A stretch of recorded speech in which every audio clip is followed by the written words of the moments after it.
Nalubo Walozi ye Rose Golola Gomesio giteeketeke ekutwala mu parliament. Justin Nammere kaweddemu. Video eno gisaving gitereke nkugambye Justin Nammere kaweddemu. Aneta Among abadde akusibye ku parliament era yakubbira akalulu ne mwesibira mu office electoral commission ne musala box ne gas cylinder ne welding machine ne muteekayo mu obululu bwa Nammere ne mujjamu bwa Nalubo Walozi kaweddemu. Nammere olw'okuba nti oliko omuzimu gw'obwavu wavuddeyo n'olumba General Moses Kainerugaba n'olumba ne Kabanda ng'okirabira ddala butereevu nti mukwano gwo Aneta Among gavumenti emaze okuba ng'emuvaamu mu mbeera yonna tosobola kusurvivinga. General Moses Kainerugaba amaze okola statement nti nga NRM egenda kuwagira Jacob Oboth kuwa parliament. N'avaayo n'akoona kunawe Nammere nti sitooka empya sigwo wita sitooka empya yonna egenda kuba empowered. Era n'agamba nti wasoma kuvuma era n'agamba nti buli mulembe kubeerako abakazi abalowooza nti bamaanyi olw'okuba boogera ne Museveni. Nti ne Museveni ne wabakubira essimu emirundi 10 tekikufuula w'amaanyi. Nammere bw'oba otegeera bulungi olwaleero kuba tukyalinayo chance yonna yeetonda. Bw'oba otegeera bulungi duka mu ggwanga ko bagenda kukusiba amabanja gakutuddemu togenda kubeera mu parliament suubira muhoozi kuba nti akyasobola kuvayo n'akusonyiwa ku bintu by'okoze ku nvuma gy'omuvumye ku nvuma gy'ovumye Kabanda. Twavuddeyo tugamba Nammere kendeeza excitement oyogera nnyo nga towuliriza. Kaakati ogenda kulaba lwaki gavumenti eno weeri. Nammere ogenda kukitegeera kubanga mukamaawo eyakusitwa n'akutwalibwa Museveni Aneta Among ne mulimbalimba omusajja mbu wawangula akalulu biki byonna ebintu bimanyikiddwa. N'olwekyo kaaweddemu dda Nammere ogenda kukakkana nkukakasa ogenda kutegeera nti nno eno Uganda tebagireetako muliro.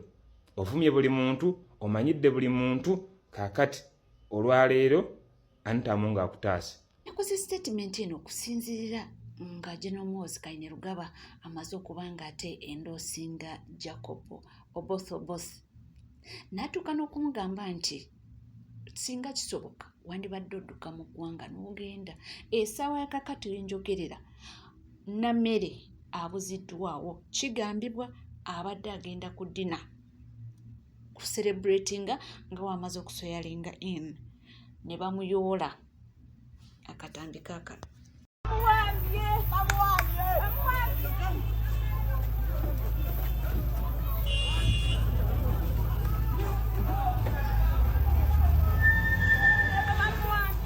Ebintu no byeyongera okulanda. Ebintu tubadde tumanyi nti obaoliawo byakusaaga. Eno beeyuza beeyogerera ebisongovu beeyabya kakati we twogerera ye Nammere tetumanyi gye bamututte era kigendererwa ki naye nga byonna ndowooza tujja kuba nga tubimanya mu maaso awo naye nga bamututte era ndowooza owulidde enduulu nti bamuwambye. Abo bwe tuli. Mbadde nkyali ate nkyali ku ebyo amawulire nago ne gatuuka nti Aneta Among ye yadduse dda mu ggwanga. Magogo adduse. Magogo Aneta Among adduse mu Uganda. Ebyo Aneta Among nno bibi. Saawa yonna ayingira mabuusu oba luzira oba ayingira kabuli. Guno omwaka teguwera. Gwe ky'olina okumanya Museveni yagambye no treat no surrender. Aneta Among bye-bye.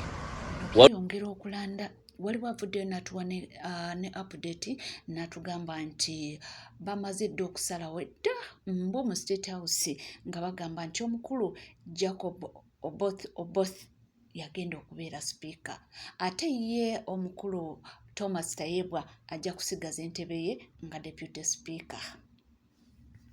Omukulembeze w'eggwanga General Museveni era ssentebe w'ekibiina ky'NRM yatuuzizza meeting yayisa abakulu bombi abadde speaker parliament eye-11 n'omumyuka we. Meeting yabadde mu State House. Madamu Aneta Among ne munne gwe bayita Thomas Tayebwa omukulembeze w'eggwanga General Yoweri Kaguta Museveni yabayise okusinza ku mawulire ge tuyina bayitiddwa mu kuyitibwa kuno tukitegedde ti General Museveni yabadde talina mawulire malungi gye bali era bagenza okuvaayo ng'amaanyi gabawedde. Exclusively tutegedde ti General Museveni mu meeting yazze n'olukalala lwa Mbyone, olukalala lw'emisango gye bazzizza mu palamenti ye-11 na buli kimu nga bwe kitambudde mu palamenti nga tekigenze bulungi yabadde nakyo. General Museveni n'abagamba nti kino na kino tekitambudde bulungi na kino ng'agamba Tayebwa, ng'agamba Anita Amongo. Ekyokubiri, General Museveni n'abategeeza n'abagamba nti sibayise kwetonda naye mbayise bategeeza nti tumaze obbadropinga mwembi tusaba mu stepping down. Okusteppinga down si kulangirira kubanga tebakyali kubanga tebannalonda wabula bo bennyini bakkirize nti bagenda kwesimbawo. Meeting yabadde mu State House, bo bennyini bakkirize nti tebagenda kwesimbawo okusinziira ku mawulire ge tugenze maaso n'okuba ntufunye mu ebyo ebyabadde mu State House. Namaga nti mwe mwennyini mukkirize nti temugenda kwesimbawo mu stepping down mudde ebbali. General Yoweri Kaguta Museveni nti eyabadde serious ennyo yatuuse n'okuddamu bategeeza byayogedde Kololo nti bwe nagambye nti ngenda kulwanyisa nguzi nkitegeeza n'olwekyo ekibataasa mu stepping down oba mudde ebbali saagala kumpa buzibu era n'ababulya n'ekiyinza okuddako singa bajeema. Museveni bano yabagambye nti singa mugezaako okuwalira tugenda kuggulawo emisango CID ngenda mulagira buli kimu akizuukuse. Yes, ekiriwo kyekyo yabagambye emisana ttuku nti buli kimu ajja kukizuukusa singa tebagenda maaso nakuba nti bakkiriza.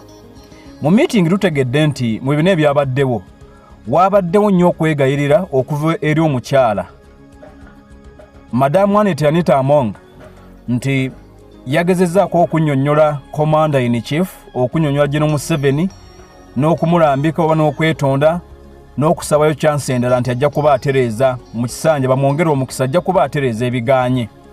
Ne General Museveni nti yaganye. Era mu meeting tutegedde nti ye Thomas Tayebwa musajja wattu yabadde asirise.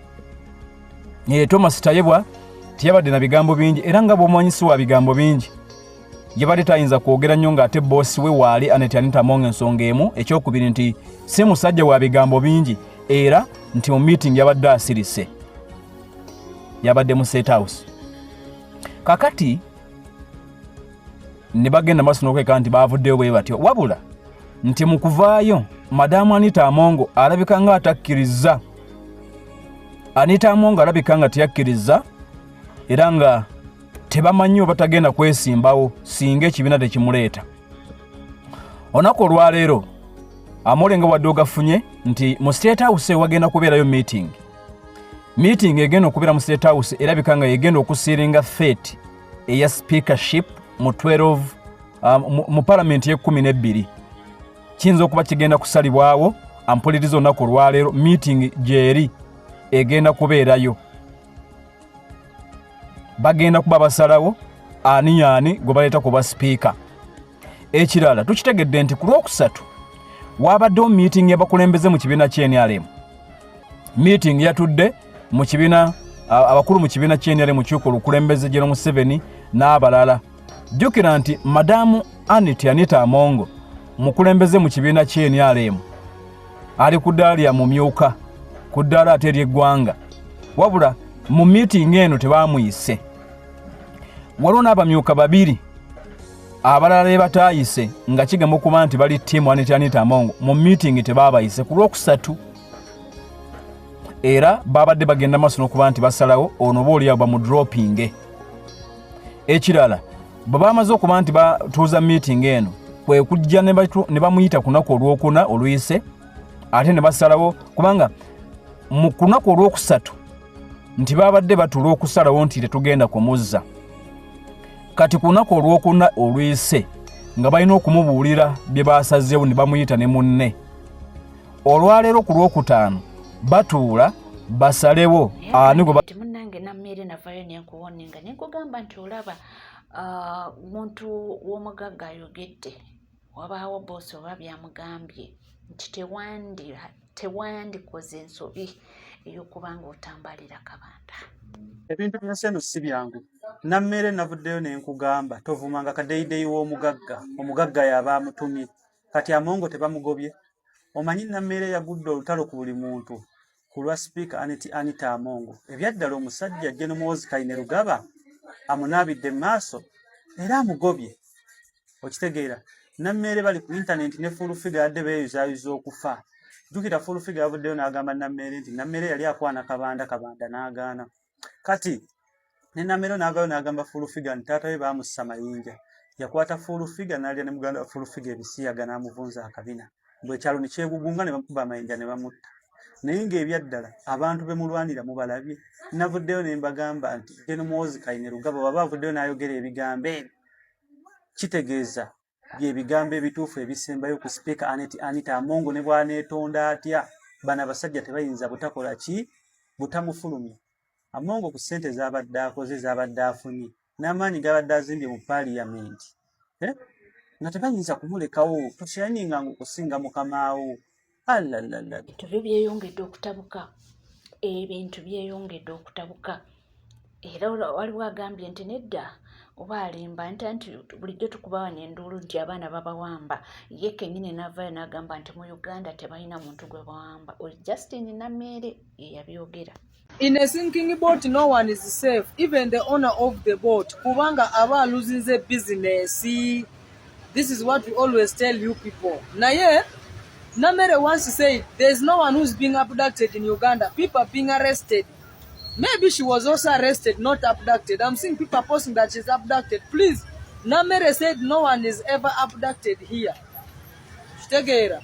Yabuse naye ono yagambye nti bawagizi ba NRM nti musabe nnyo Robert Kyagulanyi akomewo ne twebuuza lwaki ayagala basaba akomewo. Abawagizi ba NRM yange musabe nnyo Robert Kyagulanyi akomewo.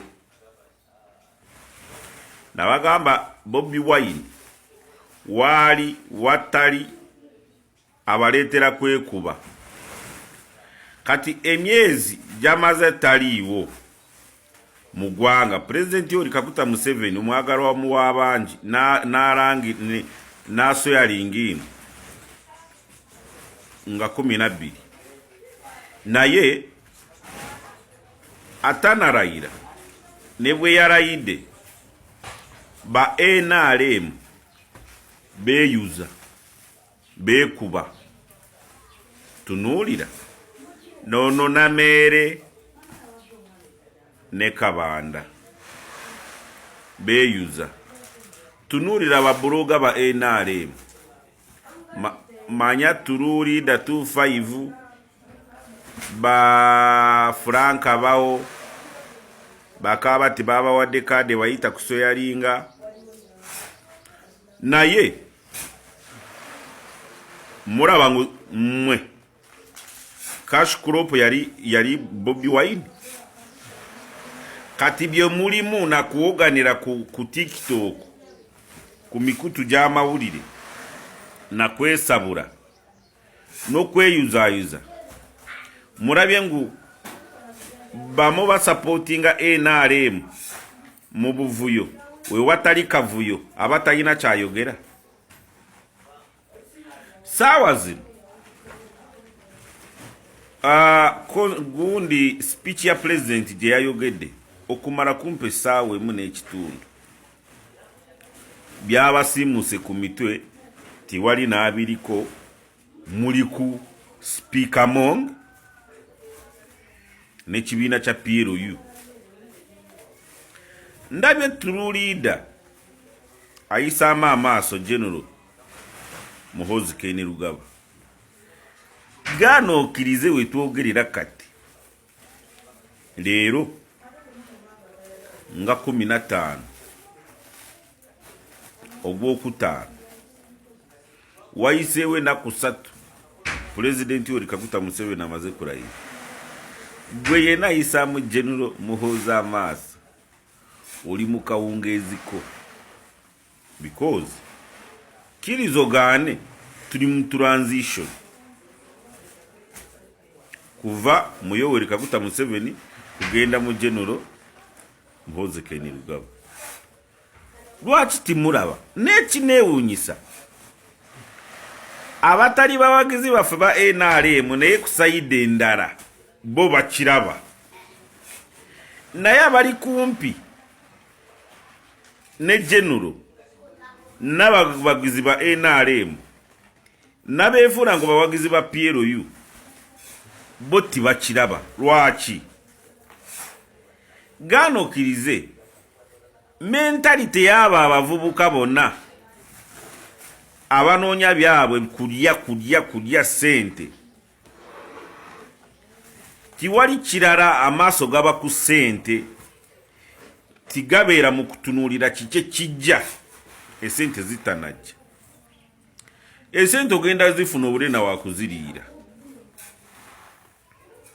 naye sooka otunuulire seefu ye erirudda wa. Kubanga saawa zino ekiwandiiko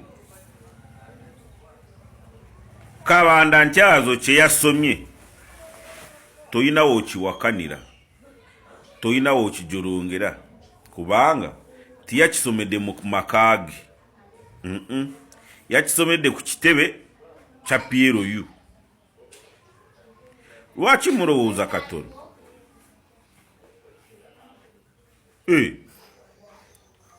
Waliwo agamba ngu Anita Among takoze sente, azikoze. Naye ebyo butawagira Anita Among biri ku sente, biri ku Rolls Royce. Nedda kino kisinga, era bw'olevolingira PLU ku Rolls Royce oba onafuya ekisinde kya PLU. Mulowooze kusuka kye mulaba.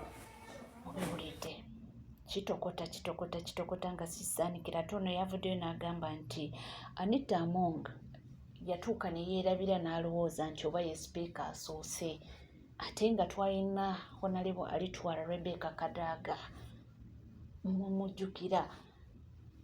Anita Among nti yatuuka eryannya libeera lingi. Munnange bali abantu tebaagala balaga nti oba obasingako. Bannange tuli eno tetumanyi oba Mulangira Ssegamwenge yali kujjoba obanga Baby Enduunya ali ku original. Omanyi mwe muli baakujjukiza. Anita Among walowooza nti gwe mukazi asembayo omuggalanda. Ne Rebecca Kadaga yalikaawo. Rebecca Kadaga yakola buli kimu n'emenagana bana Uganda singa siye, singa Kagute mataliiwo. Era n'alaga nti takyejjusa. Kati olwo gwe tolina byokoze. Walowooza nti akafo ogenda kafiiramu. Kati akafo kafuusa ogufo. Kuba Baby yene essaawa eno gye tulimu eno fesi gye tulimu kati bali mu kuyoola baagala kuteekawo baabwe gwe toli waabwe. Ate naddala nga wakeera ku makya n'olabako akabi mu gavumenti ya Kagutema. N'olabako ensobi naye ssente n'ekukyusa luvannyuma naye nga waliko omu ku bamuvuganya takwerabira. Anita Among tuli wano akafo baagala okukatwala. Madaamu Sado ekizigo bannange ekizigo mwegalidde mu ssente y'omusolo mmwe. Nenga byonna twogera kuno ne kuli bannange Minister of Education yaliwa Mama Janet Waya. Tunoonya Mama Janet wonna bannange Minister of Education. Anti essaawa yonna ffe twagala ku confirming oba si bituufu just anti essaawa yonna kuba amaseffuliya kikozi. Bannange amaseffuliya twagategese da tuli naye nga nkwebaza ne sikwebaza yonna okubanga weekomedde ku NCK TV. Era bw'oba oliyo nga tona subscribinga kekadde subscribinga, ringinga that notification bell, sharinga, likinge. Ebisigadde butereeva amawulire tujja kubanga tugakubeera, tujja kubanga tugakutuusa kuwona woole wonna wosinzidde. Nkugamba bugambye nti gwe tuula butuuzi kalira nywera. Buli kimu kyotaaga okubanga omanya wano tujja kubanga tukyagoberera ensonga za Justin Namere akwatiddwa oba awambiddwa tetumanyi ekigambo ekituufu ekyokukozesa naye nga batugambye nti bamusikambudde mu drone. Ndabye Papito nga n'ebigambo tabirina, bagezaako omubuuza abadde ali redde ali set bagenda ku ddina ate Mamito ne bamutwala kwegamba Papito y'ebigambo byabuze, bagezaako omubuuza abeeko kyanyonyola naye nga talina. Oli ku NZK TV tujja kubanga tukomawo n'amala mangi nnyo tova.